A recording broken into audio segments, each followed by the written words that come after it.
May sugat po. Binimigyan ako ng pera. May sugat po kaya.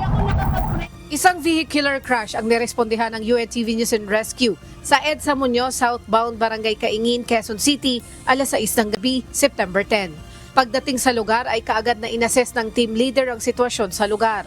Ayon sa rider, naipit sa gilid ng jeep ang kanyang daliri nang masagi siya ng kotse habang binabagtas ang kahabaan ng EDSA pauwi sa kanilang bahay.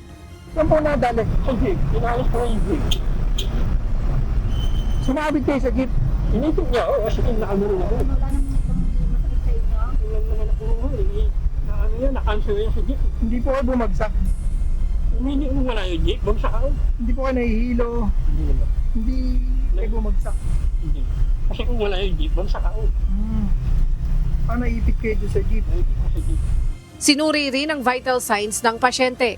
Pauwi na sa kanilang bahay ang rider nang mangyari ang aksidente. Wala namang tinamong sugat ang driver ng kotse na kabanggaan nito. Matapos malapatan ng pangunang lunas, ang rider ay tumanggi na itong magpadala pa sa ospital. Sa mga nangangailangan ng tulong, makipag-ugnayan po sa aming hotline 8911-UNTV o 8911-8688. Leslie Widem, UNTV News and Rescue. Diyos ang aming sandigan, serbisyo publiko ang aming pinahalagahan.